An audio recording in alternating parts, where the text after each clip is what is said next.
Hello guys, subscribe करें Aham biology classes को and press the notification bell so that you get the notification. Thank you. My name is Amrit and आज हम biology series 3 cover करेंगे जिसमें कि 10 MCQ होंगे जो कि PGT एंड TGT बायोलॉजी के लिए बेनिफिशियल है for KVS and NVS 2021 and 22। इससे पहले ऑलरेडी हमारे सीरीज़ 1 एंड सीरीज़ 2 अपलोडेड है। अगर आपने वो वीडियो नहीं देखा है तो लिंक डिस्क्रिप्शन बॉक्स में है, आप क्लिक करके देख सकते हैं।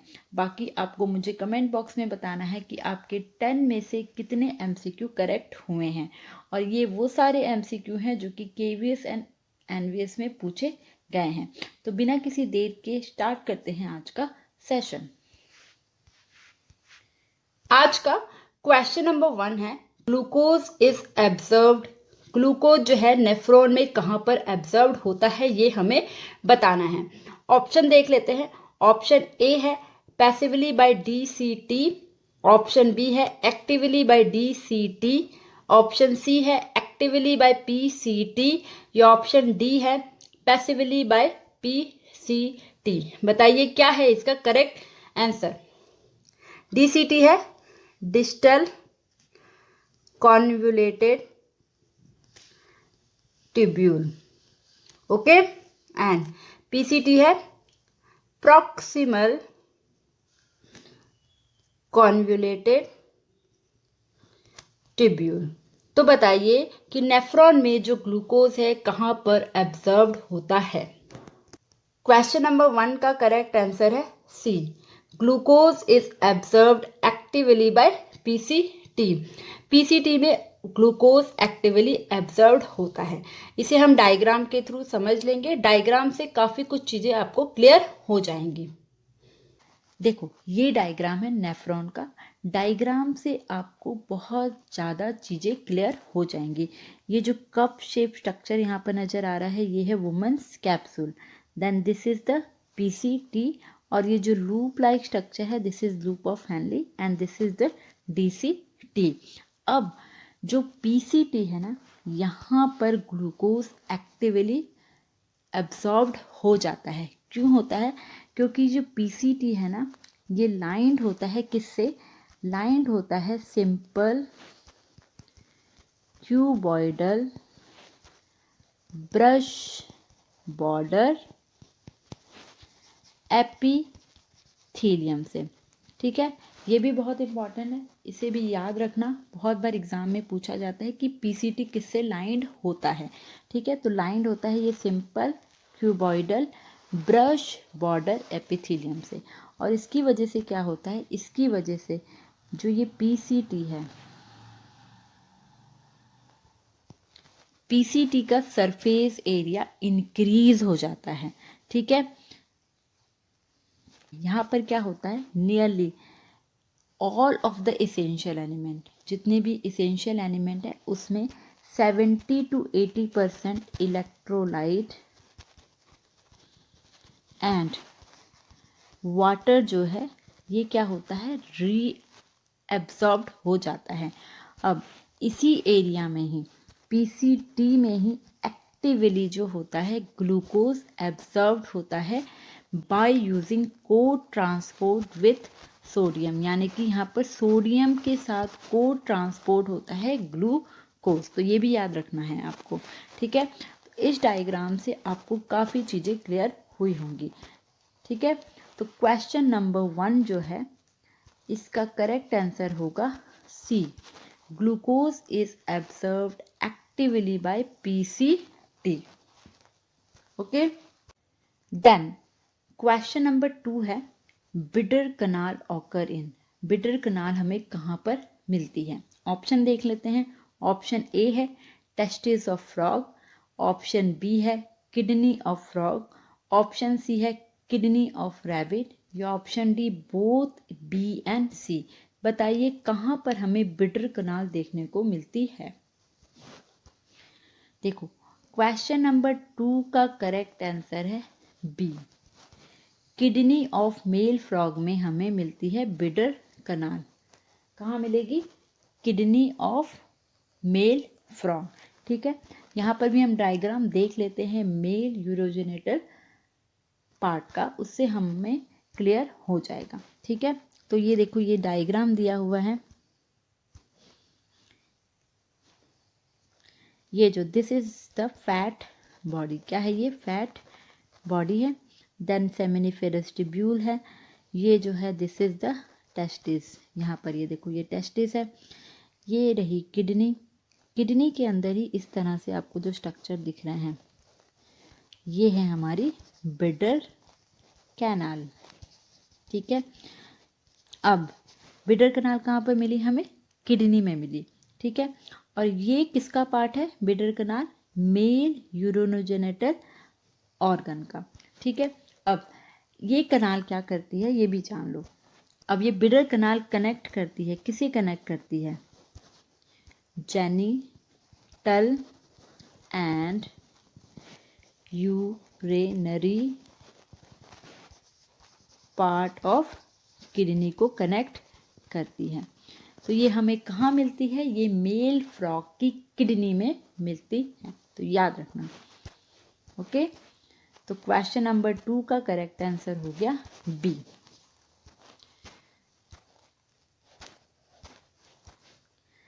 देन क्वेश्चन नंबर 3 है, uterine contraction at the child birth is stimulated by birth hormone. जब चाइल्ड बर्थ होती है तो यूटेराइन में कंट्रैक्शन होती है, तो वो जो कंट्रैक्शन होती है वो किस हार्मोन की वजह से होती है, ये यहाँ पर पूछा गया है। देख लेते हैं ऑप्शन। ऑप्शन ए है prolactin, option B progesterone, option C adrenaline, या ऑप्शन डी ऑक्सीटोसिन। बहुत इजी है, बता सकते हैं आप। बताइए क्या है इसका करेक्ट आंसर। क्वेश्चन नंबर 3 का करेक्ट आंसर है डी। जो यूटेराइन कंट्रैक्शन होता है ड्यूरिंग चाइल्ड बर्थ वो होता है ऑक्सीटोसिन की वजह से, और इस ऑक्सीटोसिन को हम बर्थ हार्मोन भी कहते हैं। ठीक है, अब प्रोलैक्टिन क्या है, प्रोलैक्टिन भी हार्मोन है जो कि स्टिमुलेट करता है milk production during pregnancy and after birth. ठीक है, क्या करता है, मिल्क प्रोडक्शन में हेल्प करता है प्रोलैक्टिन। ठीक है, प्रोजेस्टेरॉन आप जानते हो ये सिक्रीट होता है कॉर्पस ल्यूटियम से, बहुत इंपॉर्टेंट ये हार्मोन है। ठीक है, देन एड्रेनलिन जो है, एड्रेनलिन को हम क्या कहते हैं, स्ट्रेस हार्मोन कहते हैं। जब भी हम किसी स्ट्रेस लाइक सिचुएशन में होते हैं तो एड्रेनलिन हार्मोन हमें उससे कोप अप करने में हेल्प करता है। ठीक है, तो ये भी क्वेश्चन जो है बहुत इंपॉर्टेंट है, बहुत बार केवीएस पे पूछा गया है। ठीक है, तो याद रखना ये क्वेश्चन। देन क्वेश्चन नंबर 4 है, endocrine gland for combining emergency is. अब यहाँ पर पूछा गया है कि इमरजेंसी ग्लैंड कौन सी है। ठीक है, ऑप्शन ए है एड्रिनल कॉर्टेक्स, ऑप्शन बी है adrenal medulla, option C pancreas, या ऑप्शन डी पैराथायरॉयड। अब देखो हमको पता होता है कि एंडोक्राइन ग्लैंड में इमरजेंसी ग्लैंड जो है वो है एड्रिनल ग्लैंड। ठीक है, लेकिन यहाँ पर ऑप्शन क्या दिया गया है, एड्रिनल कॉर्टेक्स, एड्रिनल मेडुला। तो ये दो ऑप्शन हमारे तो ऑलरेडी है नहीं, लेकिन अब एड्रिनल कॉर्टेक्स और एड्रिनल मेडुला में दोनों में से इमरजेंसी ग्लैंड कौन सी होगी। ठीक है, तो बताइए कौन सी होगी।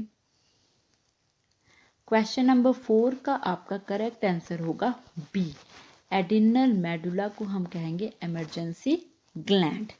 ठीक है, अब देखो एड्रिनल मेडुला और एड्रिनल कॉर्टेक्स क्या है, हम ये डायग्राम से देख लेंगे। ये देखो ये इंटरनल स्ट्रक्चर है एड्रिनल ग्लैंड का। ठीक है, जो बाहर का रीजन होता है ना, जो आउटर रीजन होता है उसे हम कहते हैं एड्रिनल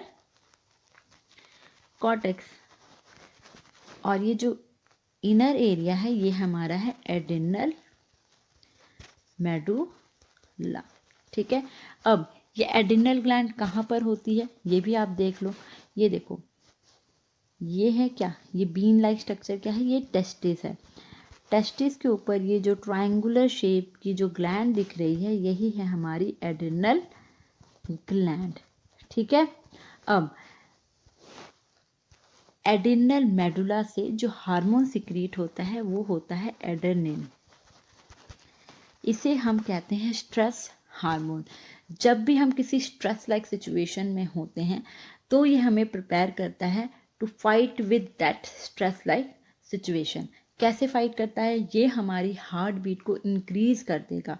ठीक है, रेट ऑफ रेस्पिरेशन को भी इंक्रीज कर देगा, बहुत ज़्यादा स्वेटिंग आने शुरू हो जाएगी, अलर्टनेस हो जाएगी। ठीक है, अब इसको याद कैसे रखो, जैसे मान लो आप रास्ते में जा रहे हो, पीछे कोई आपकी डॉग पड़ी है तो आप इमिडिएटली क्या करोगे, आपकी हार्ट बीट बहुत ज़्यादा तेज हो जाएगी और आप रन करने लग जाओगे या उसे भगाओगे, कुछ भी करोगे। तो उस समय जो हार्मोन आपका सिक्रीट हुआ वो एड्रिनल हार्मोन सिक्रीट हुआ, और वो कहाँ से सिक्रीट हुआ, एड्रिनल मेडुला से।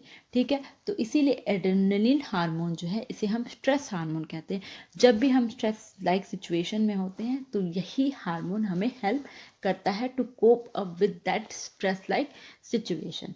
ओके, तो क्वेश्चन नंबर 4 का करेक्ट आंसर हो गया हमारा बी, एड्रिनल मेडुला।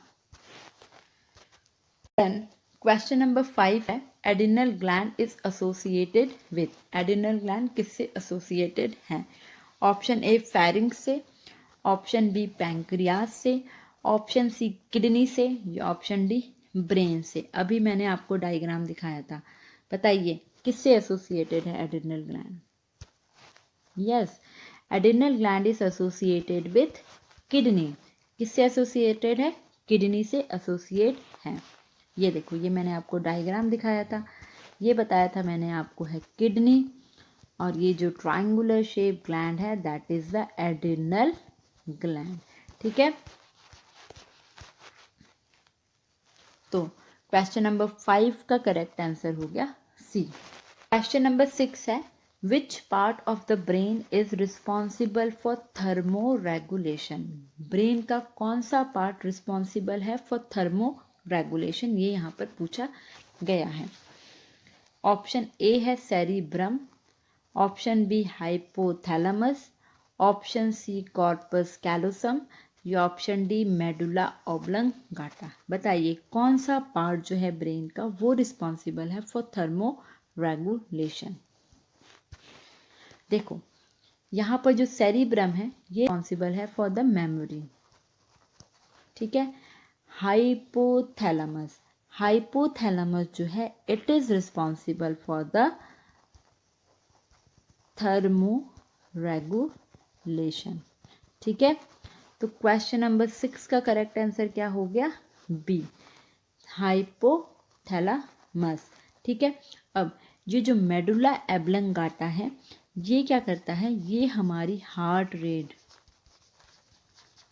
रिस्पिरेशन, इस सब को मैनेज करता है मेडुला ऑब्लंगाटा। ठीक है, तो यहाँ से हमें ये पता चला कि सेरिब्रम मेमोरी से एसोसिएटेड है, हाइपोथैलेमस थर्मो रेगुलेशन से, एंड मेडुला ऑब्लंगाटा जो है वो हार्ट रेट कंट्रोल करता है। अब ये कॉर्पस कैलोसम क्या है ये भी यहाँ पर जान लेंगे, ये भी बहुत बार एग्जाम में पूछा जाता है। ब्रेन का पार्ट है, क्या होता है ये कॉर्पस कैलोसम, जान लेते हैं। देखो, जो सेरिब्रम है ना ब्रेन का, जो कि मेमोरी से एसोसिएटेड है, ये जो होता है ये मेजर पार्ट होता है ब्रेन का, और ये जो होता है डिवाइडर होता है 2 लॉन्गिट्यूडनल हाफ में। ठीक है, एक होता है हमारा लेफ्ट हेमिस्फीयर और दूसरा होता है हमारा राइट हेमिस्फीयर। ठीक है, अब लेफ्ट एंड राइट हेमिस्फीयर ये एक दूसरे से कनेक्टेड होते हैं by a tract of nerve fibre. किससे कनेक्ट होते हैं? By a tract of nerve fibre, और उसे ही हम कहते हैं कॉर्पस कैलोसम। ठीक है, ये डायग्राम के द्वारा आपको ज़्यादा क्लियर होगा। तो ये देखो, ये डायग्राम है जिसमें कॉर्पस कैलोसम दिखाया गया है। ये देखो ये सेरिब्रम है, this is the left hemisphere and this is the right hemisphere, and दोनों को कनेक्ट करते हुए ट्रैक ऑफ नर्व फाइबर है जो कि है कॉर्पस कैलोसम। सिमिलरली यहाँ पर जो आपको ग्रीन से ये जो दिख रहा है ये है हमारा कॉर्पस कैलोसम। अब कॉर्पस कैलोसम क्या है, जो सेरिब्रम है ना, ये जो होता है मेजर पार्ट होता है ब्रेन का, मैंने पहले भी बताया। लेफ्ट हेमिस्फेयर होते हैं इसमें एंड राइट हेमिस्फेयर होता है, और दोनों को कनेक्ट करते हुए होता है ट्रैक्ट ऑफ नर्व फाइबर, जिसे हम क्या कहते हैं, कॉर्पस कैलोसम। तो कॉर्पस कैलोसम भी बहुत इंपॉर्टेंट है। देन क्वेश्चन नंबर 7 है, Meissner corpuscles are located in. जो मिजनर कार्पसल्स होते हैं ये कहाँ पर लोकेटेड होते हैं? Option A pancreas and secrete trypsinogen, pancreas में प्रेजेंट होते हैं एंड सिक्रीट करते हैं ट्रिप्सिनोजेन। ऑप्शन बी एडिनल में प्रेजेंट होते हैं एंड सिक्रीट करते हैं ट्रिप्सिनोजेन। या ऑप्शन सी स्प्लिन में प्रेजेंट होते हैं एंड डिस्ट्रॉय करते हैं इरेथ्रोसाइड। या ऑप्शन डी स्किन में प्रेजेंट होते हैं एंड प्रिसीव करते हैं जेंटल प्रेशर। बताइए कहाँ पर प्रेजेंट होते हैं ये मिजनर कार्पसल्स? ये जो देखो सबसे पहले जानेंगे कि मिजनर कार्पसल्स हैं क्या। जो मिजनर कार्पसल्स हैं ये है मैकेनो रिसेप्टर। क्या होते हैं ये? मैकेनोस रिसेप्टर होते हैं और स्किन की आउटर सरफेस में प्रेजेंट होते हैं, ठीक है। और ये जेंटल टच को भी जो है ये क्या करते हैं, प्रिसीव करते हैं, ठीक है। तो जो मिजनर कार्पसल्स होते हैं are located in skin and perceive gentle pressure. ये भी याद रखना, जो सेंस ऑर्गन है ना इसमें से मिजनर कार्पसल्स के बारे में बहुत ज़्यादा पूछा जाता है। ये स्किन में प्रेजेंट होते हैं, बिल्कुल ही आउटर सरफेस पे प्रेजेंट होते हैं और हल्के से टच को भी ये प्रिसीव करते हैं। और ये क्या है? ये है mechano receptor. Then question number 8 है, which one is mismatch. इनमें से कौन सा ऑप्शन मिस मैच्ड है? ठीक है, ऑप्शन ए है cerebrum memory, option B medulla oblongata temperature regulation, option C cerebellum equilibrium, option D olfactory lobe smell. बताइए, मैंने अभी आपको बताया था, बताइए क्या है इसका करेक्ट आंसर। देखो ये जो मेडुला एब्लंगाटा है ना ये इनकरेक्टली मैच है, ठीक है, क्योंकि जो थर्मल रेगुलेशन है ये कौन करता है? आपका हाइपोथैलेमस करता है, ठीक है। और मेडुला ऑब्लंगाटा क्या करता है? ये हमारी हार्ट रेट को रेगुलेट करता है, ठीक है। बाकी सेरिब्रम हमारी मेमोरी के लिए रिस्पॉन्सिबल है, cerebellum equilibrium and body posture के लिए रिस्पॉन्सिबल है, एंड ऑल्फैक्टरी लोब जो है वो स्मेल के लिए रिस्पॉन्सिबल है, ठीक है। तो यहाँ से आपके ऑलमोस्ट 6 क्वेश्चन प्रिपेयर हो रहे हैं। आपको अगर मेमोरी से रिलेटेड पूछा जाए तो सेरिब्रम, ठीक है, इक्विलिब्रियम या बॉडी पॉस्चर के लिए कौन सा पार्ट रिस्पॉन्सिबल है ब्रेन का, तो वो है सेरिबेलम। स्मेल के लिए कौन सा पार्ट रिस्पॉन्सिबल है? Olfactory lobes. And temperature regulation के लिए रिस्पॉन्सिबल है हाइपोथैलेमस, एंड हार्ट रेट के लिए रिस्पॉन्सिबल है मेडुला ऑब्लंगाटा, ठीक है। तो ये बहुत इंपॉर्टेंट है, इसे आप याद रखिएगा। देन क्वेश्चन नंबर 8 है ना, इससे आपके बहुत सारे क्वेश्चंस बनते हैं, ठीक है। ऑलमोस्ट 6 या 7 क्वेश्चन एक सिंगल क्वेश्चन से ही आपको बन जाएंगे, ठीक है। तो इसको बिल्कुल ध्यान से करना और दिमाग में रखना। देन क्वेश्चन नंबर 9 है, animal which see well during night have abundant. जो एनिमल्स रात में बहुत ज़्यादा अच्छे से देख पाते हैं उनमें कौन सी सेल जो होती है वो ज़्यादा होती है? Option A rod cell, option B cone cell, option C scotopic cell, या option D night vision cell. बताइए क्या होगा इसका करेक्ट आंसर। देखो जो विजन ऑफ आइस है it is due to 2 photo receptor cell. दो फोटो रिसेप्टर सेल की वजह से विज़न होती है। पहली है रोड सेल और दूसरी होती है कोन सेल। इन दो फोटो रिसेप्टर सेल की वजह से हम देख पाते हैं। ठीक है, तो जानेंगे रॉड सेल के बारे में। जो रॉड सेल है ये फोटो रिसेप्टर सेल है जिसमें होता है रोडोप्सिन। क्या होता है? रोडोप्सिन होता है जो कि रिस्पॉन्सिबल होता है for low light vision. Come light है, डिम लाइट है, तो उसमें जो हम विज़न देखते हैं वो होता है ड्यू टू रॉड सेल। ठीक है, और जो कोन सेल होता है ये वो फोटो रिसेप्टर सेल है जिसमें होता है आइडोप्सिन, पोरपायरोसिन एंड साइनोप्सिन, ये होते हैं। And it is responsible for day light vision. ये किसके लिए रिस्पॉन्सिबल है? डे लाइट विजन के लिए रिस्पॉन्सिबल है। एंड कोन सेल की वजह से ही हमें कलर विजन भी मिलता है। तो विजन से रिलेटेड क्वेश्चन जो है बहुत बार एग्जाम में पूछे जाते हैं। बहुत बार एग्जाम में ये भी पूछा जाता है कि कलर विजन किसकी वजह से मिलता है, तो कलर विजन हमें मिलता है कोन सेल की वजह से। एंड डे लाइट में जो हम देख पाते हैं वो भी हम कोन सेल की वजह से ही देख पाते हैं।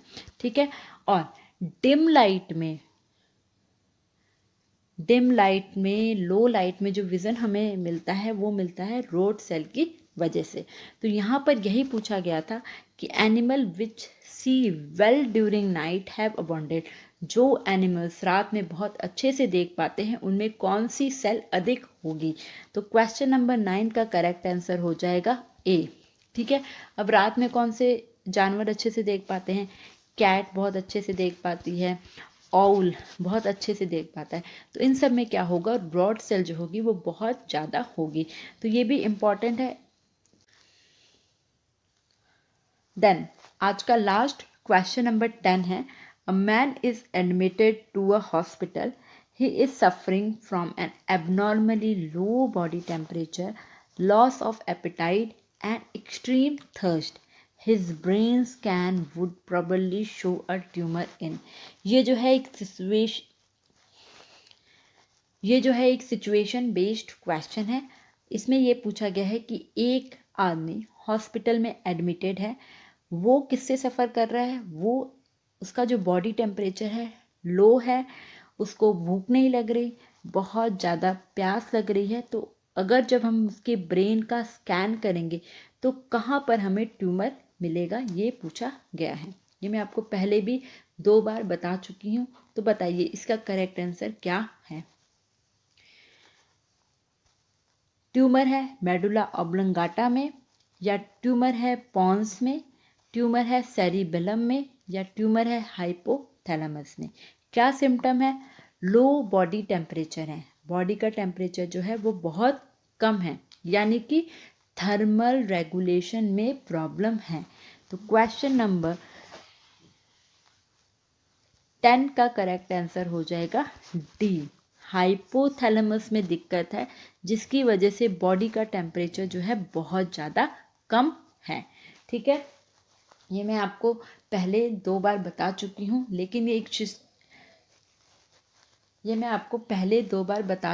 लेकिन एक सिचुएशन बेस्ड क्वेश्चन है। तो इस तरह से भी क्वेश्चन बनते हैं एग्ज़ाम में। ठीक है, तो ये थे आज के हमारे 10 MCQ। कमेंट बॉक्स में बताइए 10 में से कितने आंसर करेक्ट हैं। और ये जो सारे ही इंपॉर्टेंट क्वेश्चन हैं, मैंने आपको एडिनल ग्लैंड से रिलेटेड क्वेश्चंस कराए, ब्रेन से रिलेटेड क्वेश्चन कराए, हार्मोन से रिलेटेड क्वेश्चंस कराए।